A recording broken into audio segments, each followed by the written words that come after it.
Welcome to the Payments Trilogue, where three seasoned professionals discuss payments and more for Europe and beyond. Hello, my name is Michael Salmony and Ralph and Javier, and I would like to welcome you to another episode of the TPT, the Payments Trilogue. And today we have a special guest, Lars from Giesecke+Devrient, because we wanted to talk about blockchain, what is real and what is hype. This is a topic quite close to me. Since 100 years ago, I studied computer science and then worked for a long time at IBM. So I have a little bit of a background on computer algorithms, on scalable systems, and I've always been a little bit confused why suddenly only now, it is possible to do conditional payments, to do distributed consensus. These were all things that were actually developed when I was a student. So Lars, very welcome to you. Please enlighten us and tell us a little bit about who you are and where you're from. Thanks, Michael, for the introduction, and also thanks everyone for having me. My name is Lars, and I also studied computer science. I even went as far as getting a PhD in it, in theoretical computer science to be precise. But now my career is a little bit different. So my current job title is Chief Evangelist, which is, of course, a bit unusual. What it means is that I explain technology to banks and central banks and financial institutions. And concretely, the technology that I'm focusing on is anything related to digital currency. So that's CBDC, central bank digital currency, but also stable coins, tokenized assets, tokenized deposits, and so on. So everything that's sort of related to that. And of course, in that space, you cannot have a conversation without also having a conversation on blockchain. In particular, what's the strengths and weaknesses of that technology and what use cases are they good for? And I know that the episode title is Debunking Blockchain, but I think we can bring a little bit of nuance in here, I guess. That's perfect, Lars. So maybe we can start with the programmability topic. I mean, it seems to me I can get out of my Uber and the payment is made conditionally. Why do we need a sudden new programmability at the lowest level in the money? Yeah, I think this is an important question. And if we take a step back, like let's say we have a bank account, right? All of us have a bank account with some retail bank.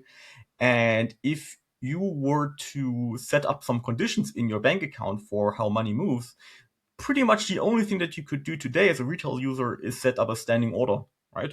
So you can tell your bank, okay, every month I want to make this transfer, for example, for my rent, or I want to pay off some credit card debt or whatever. Like this is basically the only thing that you can do. And then if you're paying with a credit card, the only thing that you can do there is sort of like putting a hold on it, and then this hold will be released, or it will be finished after a week or something like that. So in terms of retail applications, you're quite limited in what you can do. You cannot set the conditions like if my account exceeds 500 euros, then move the money to a savings account, or maybe what you can do is you can sell some stock if the price drops below a certain level. But in terms of what you can do as a user, it's quite limited. If you're talking to commercial customers, right, so to businesses, they can do more, right? So they probably have some kind of ISO interface to their bank. They have some API that they can access, and they can move money automatically based on whatever they put into their ERP system. But still, I think the reason why we're having this conversation is because you still cannot have like arbitrary stuff that you can do. And one of the main USPs, or one of the main claimed USPs of Ethereum when it was launched, is that suddenly you have a programming interface that lets you do pretty much everything, right? It's almost a Turing-complete programming language. And you don't need to ask anyone. You can just put your code on the blockchain. It will execute. You don't need to do anything to make it execute, right? You just deploy it and then it self-executes. And I think the idea behind that was that you can be autonomous. You can do whatever you want. And that idea sort of is now discussed outside of its context. So now, as you mentioned, the discussion has shifted towards, well, if I want programmability, I need blockchain, right? So somehow, instead of discussing what we can do with the traditional technology, we now only discussing it the other way around, right? Very good. And if I hear you right, I mean, it doesn't solve a problem for the corporates because they have ERPs and all sorts of programming methodologies. And I would question whether the normal retail customer wants to write a smart contract in a new programming language, right? Yeah, that's two cans of worms that you mentioned there. So maybe we can talk about the retail user first. One of the main criticisms here is that smart contracts probably don't have legal binding power, because in most jurisdictions, if like for example, Michael, if I want to buy your used bicycle, right, then we can shake hands on it and we can probably like make a draft contract or something like that. But that is the only way that we can make it legally binding. If we write a smart contract, it's not going to be legally binding because our contract needs to be in German, right? So there's a whole issue of customer protection and so on going on there. And for the corporates, I mean, they can do a lot of things today. Another aspect, so I just want to avoid the criticism on this point, is that when you make a smart contract, you don't need to trust each other necessarily, right? So you can write that code and both parties can look at the code and say, well, we accept this code, and then it's sort of self-executing. Now, another question is, of course, what happens if then there's a later disagreement, right? How can you then go through a court and enforce something? Maybe something you put into the smart contract is actually not legal in your jurisdiction, and so on and so forth. So that's a whole can of worms. How to make that sort of have this expressive power that you're used to in your daily business. Could I ask, could I drill a little bit deeper? Because I think what you're saying is that one of the biggest promises of blockchain and the whole DLT and all of it is this automation or programming of payments, or automation of payments based on smart contracts. So smart contracts is the buzzword. Yes, and I think so. You're just debunked it, right? So basically saying, okay, the concept is nice, but it doesn't hold up legally. That's what you're saying, right? Yes. But I think I want to emphasize that there's not just the programmability aspect, but also the consensus aspect, right? So many proponents of blockchain will claim, I mean, it's cool that you can automate stuff in your own ERP, right? You can write some conditions or you can define some conditions in the supplier's ERP, but what about the buyer, right? So what happens if the supplier and the buyer, they agree on something in advance, and then somehow the payment doesn't get through because someone basically walked back on their commitments. So you have this aspect of programmability, but you also have this aspect of consensus, and in particular trustless consensus. Because if you have two parties that don't trust each other, how are you going to enforce anything? And well, of course, the traditional answer would be through the courts, but the blockchain answer would be through the smart contract, because the smart contract doesn't need enforcing because it's just there. It just executes. So you hold up this smart contract with this special language and show it to a judge, and he's supposed to say that you're in the right? Kind of. I mean, we're now getting really into the nitty-gritty details here, because if we consider like a hypothetical use case of trade across borders, right? You have a supplier and a purchaser, and they're making a trade across borders, and they're somehow codifying their commitments in the smart contract. Now, the big problem is that the smart contract doesn't know when the purchase has actually been shipped, right? So you need always some kind of information fed into the smart contract. And some people will say, actually, you know what? The shipping company could do it. And there's been experience around it. There's been some proof of concepts done around it, that you have these kinds of like trusted arbiters that would then say, okay, now the shipment has been made.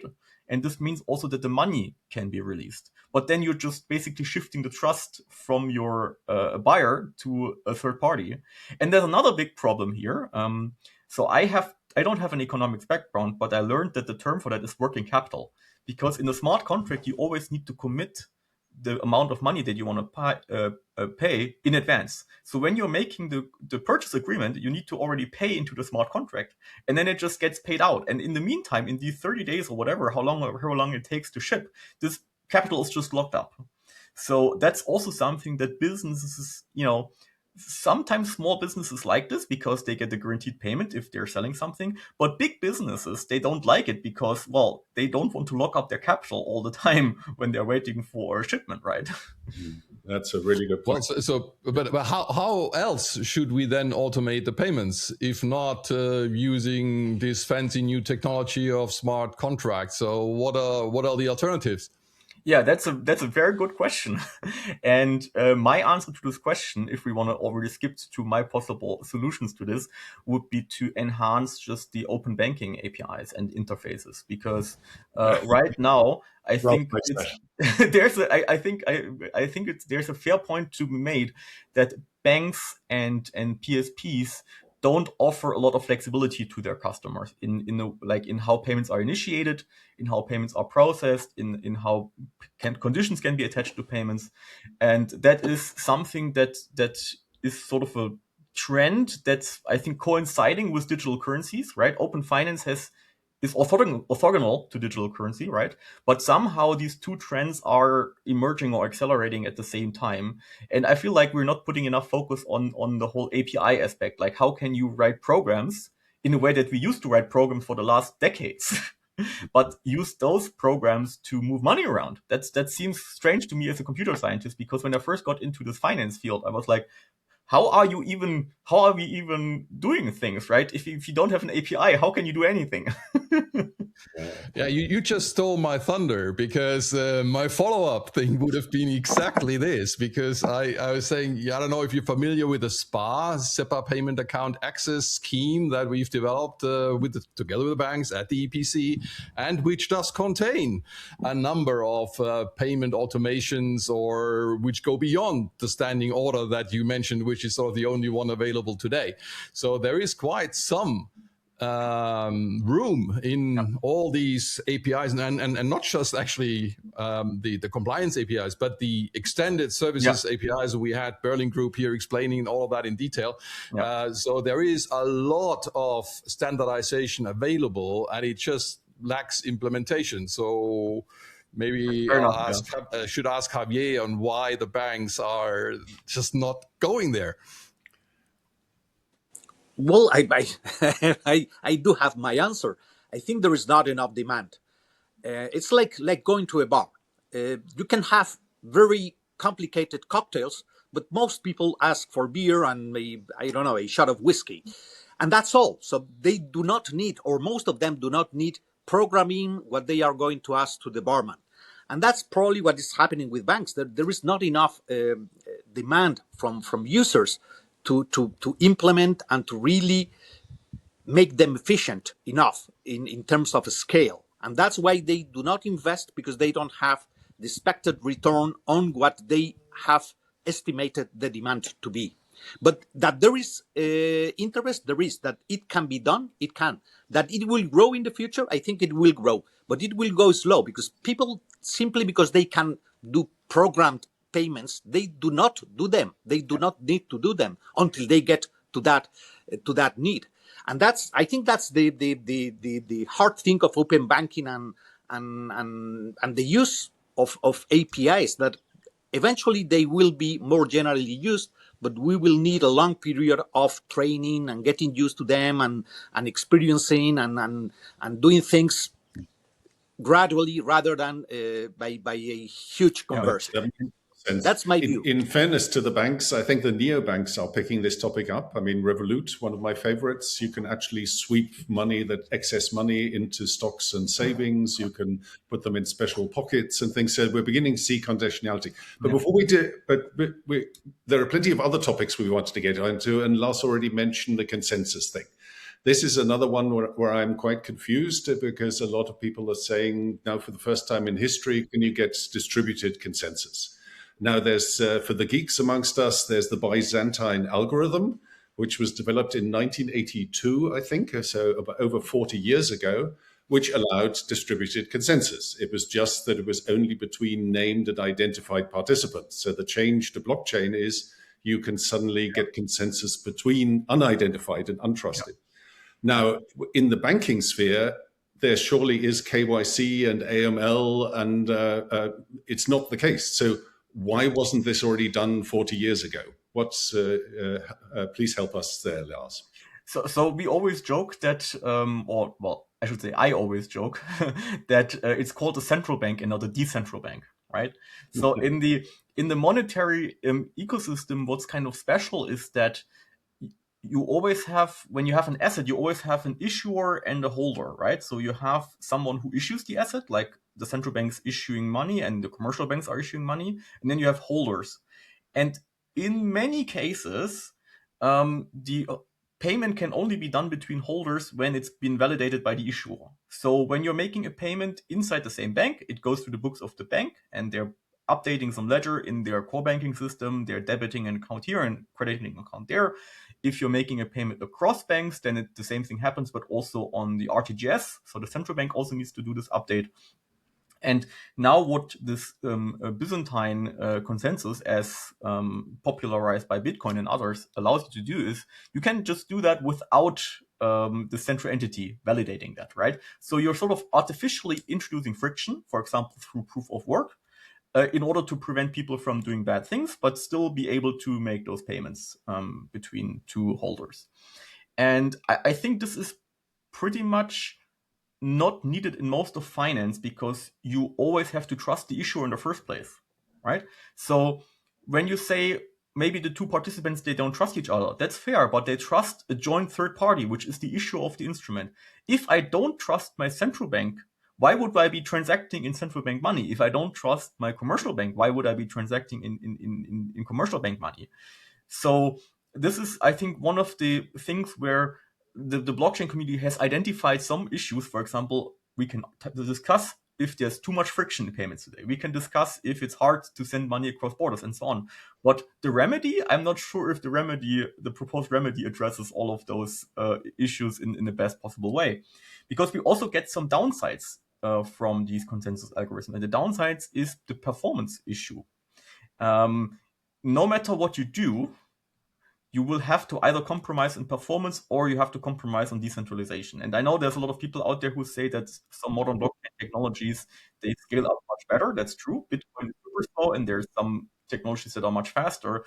But to some degree, they always have to compromise on decentralization. If you look, for example, at Hyperledger Fabric or Quora, those are not decentralized systems, because you always have a PKI in the background. So you have a root issuer of some certificates, and maybe you delegate some trust to some degree to several participants.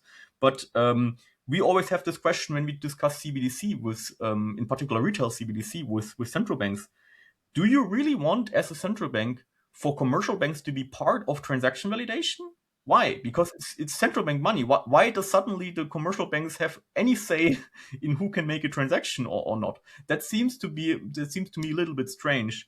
The most promising thing, actually, so to give a bit of an upside here, is if you talk about cross-border CBDC, right? So you look, for example, at Mbridge and so on, because then suddenly you have multiple equal partners, multiple equal central banks participating in the system, and then suddenly you don't have anymore a superior party to appeal to.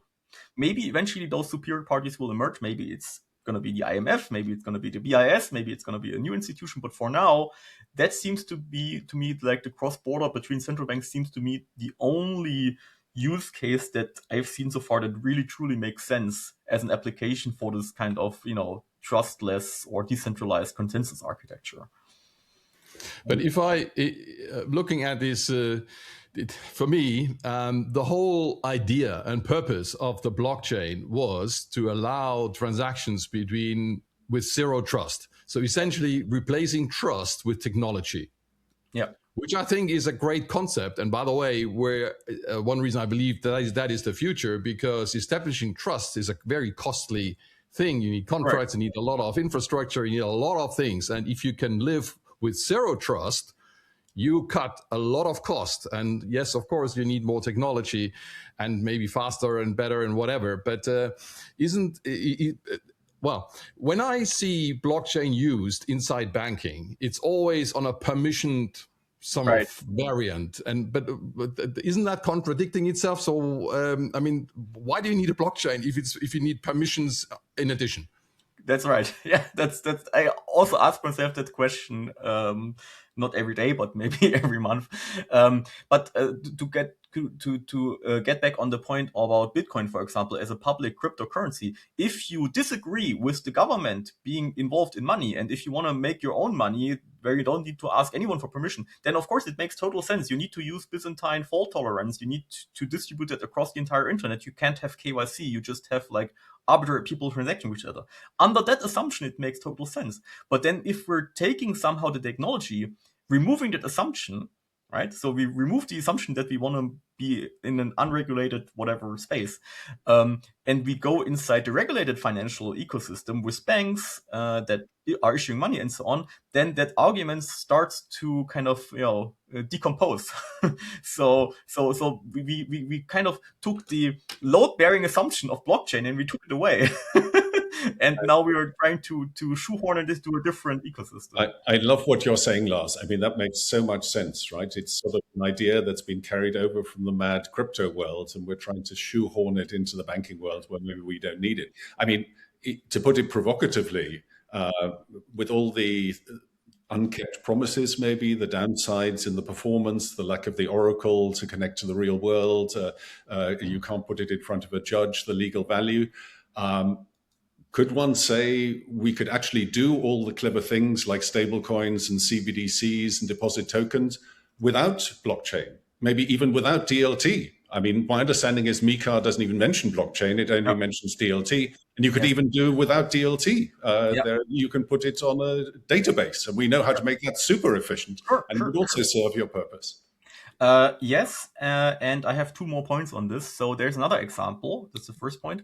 In Germany, it's now possible to issue electronic securities. So I'm not sure if it's still already possible for stocks, but it's definitely possible for bonds. So if your company issuing a bond, then you can now do that without paper. And the law also is agnostic towards the concrete technology. So far, everyone seems to do it on DLT. I don't know why that is exactly, but it is what it is.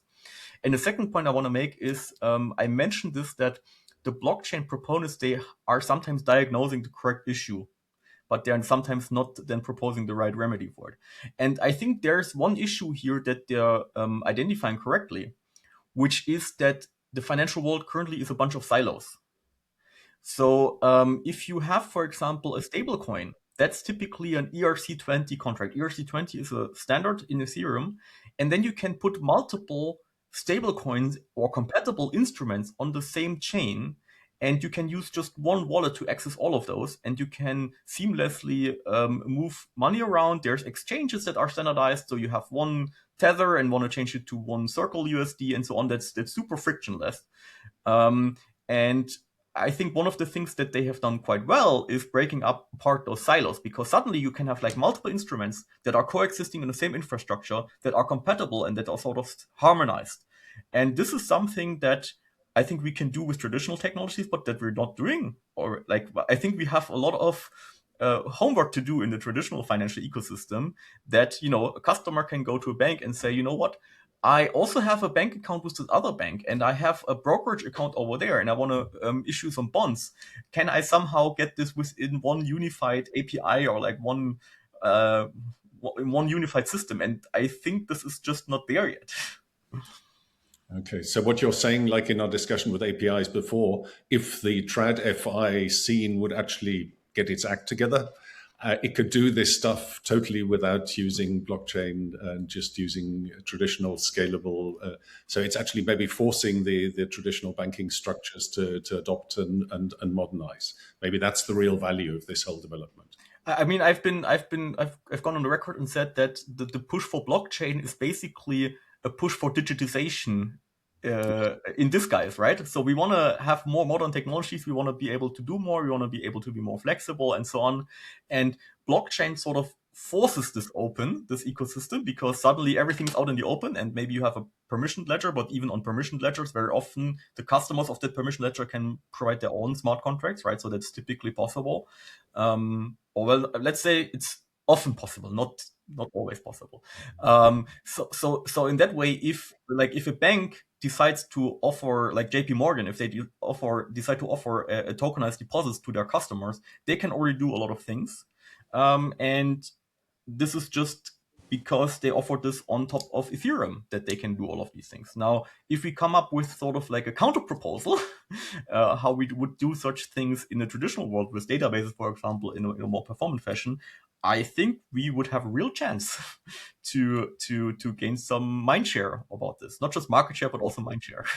Well, And Lars, then what's your guess about the long-term future of blockchain and DLT? Are they going to change finance, but finally they are not going to survive? Because when finance is transformed, there will be no need of DLT and blockchains, or do we have still room for blockchain, even though finance will change dramatically with open banking APIs and all this programmability introduced by the backdoor? So I think there will be a coexistence, and for sure the market shares will be switching around and so on. But to give you a concrete example, I think stablecoins, in particular USD stablecoins, are entrenched already today. So they're probably not going to go away within the next 5 years. They might survive for, like, we now have all of this regulation. I don't know. I mean, eventually everything will disappear, right? But I don't know if it's going to be in 20 years or in 50 years or whatever.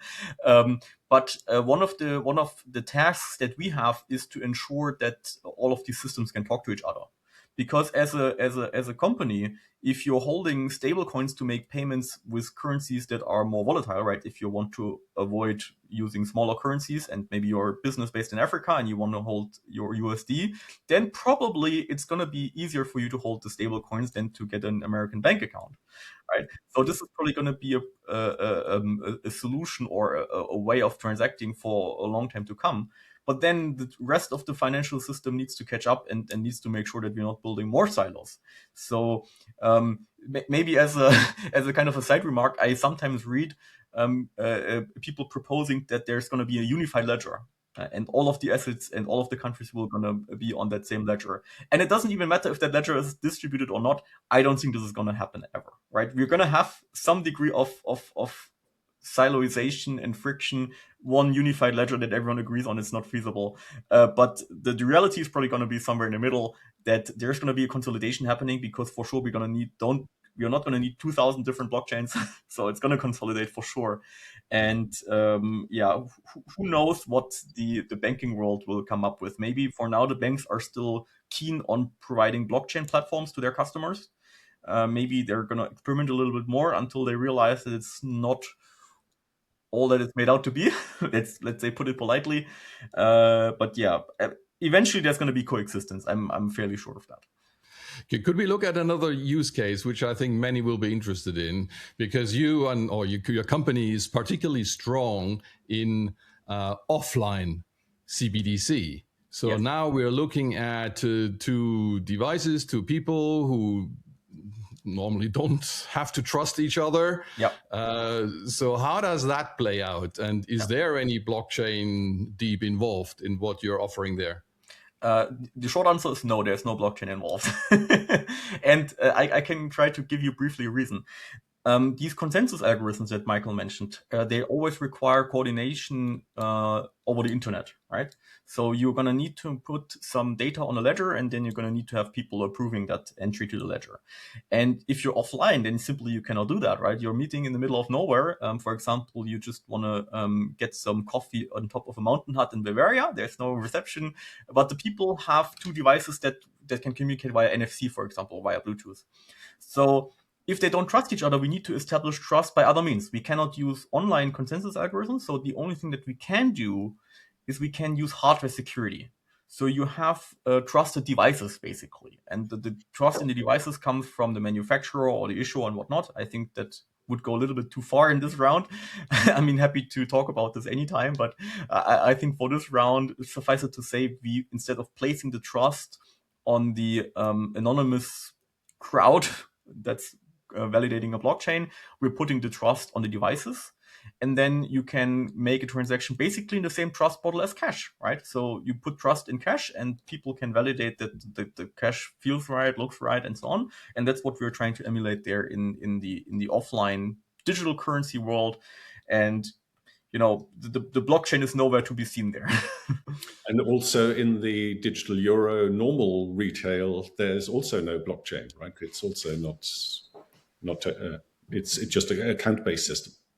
Yeah, I don't know if that's the same around the world, though. So I think there are different approaches on CBDC. The European one, which the euro is one way of doing it, but then there are others, of course, as we know, elsewhere.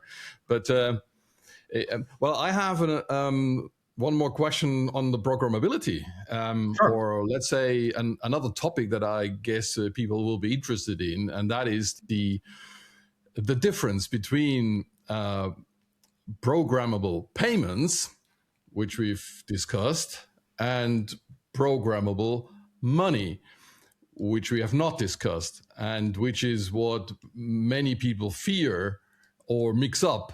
And I think it would be important to clarify what the difference is and what we are getting, or what is being, what's the plan on these two So things. one example I'd always like to use to illustrate this is food stamps, right? So if you get food stamps from the welfare ministry or from wherever, or coupons or something like that, you can buy groceries and you need to give the cashier the food stamp, and then the cashier needs to give it to the corporate, and then corporate takes that to redeem it with the government, right? So you have this flow where not actually money is exchanged, but some kind of coupons or vouchers.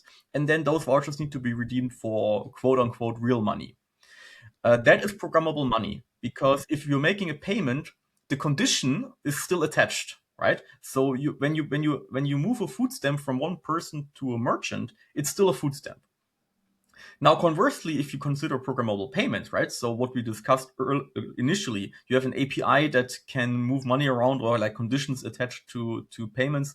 Then this is not the case, right? You make a payment and the conditions are gone because the payment has been made. So if I have, for example, this credit card payment that is on hold for like 7 days, and then the payment is released, maybe because the delivery has been received, then the merchant immediately has quote unquote real money, doesn't need to go anywhere to redeem it.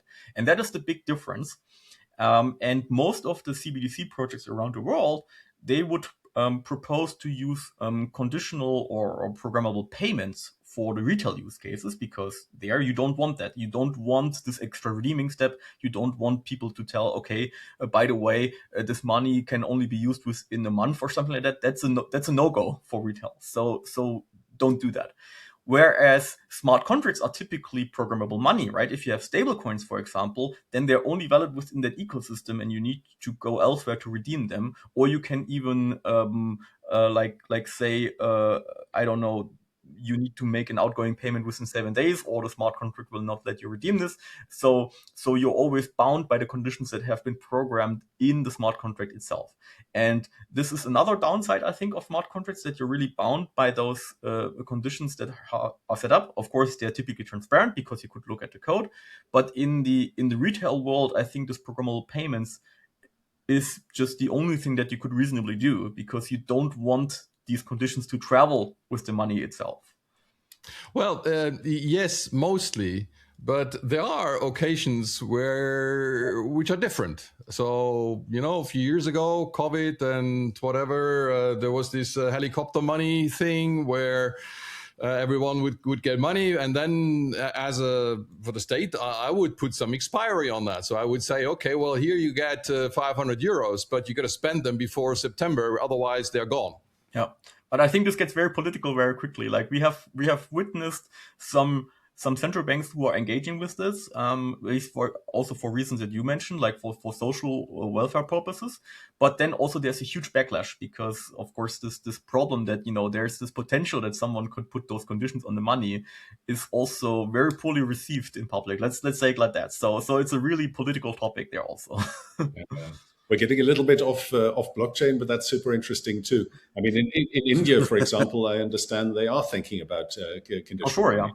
Farming subsidies can only be used for seeds and not go and buy alcohol and cigarettes. Yeah. But then maybe also the other thing is how would the smart contract then know?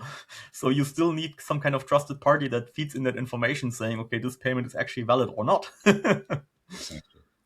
Okay, I think we're gradually we only touched about two, the sort of programmability and the consensus topic. There are plenty more. Like, is blockchain really instant? I mean, there's something about it sometimes takes several minutes and is completely indeterministic when the result comes. And we could go through all the promises of blockchain, but I think those two have probably given people a lot of flavor, at least food for thought. So some Bitcoin blockchain fanatics will not like our episode, but I hope for everybody else it's given them some food for thought to think about this topic. So Lars, you've been incredibly helpful and insightful and clear. Thank you very much. Somebody who really knows his onions and is willing also to speak out against some of the mainstream hype that is being put out there. My pleasure. Thanks, and Ralph and Javier, and thanks to everybody. Hope you enjoyed this episode, which again wasn't easy to digest, but I think a lot of very interesting content, I hope. Okay, see you next time. Many thanks for watching and listening. We hope you enjoyed this episode. Looking forward to seeing you again next time.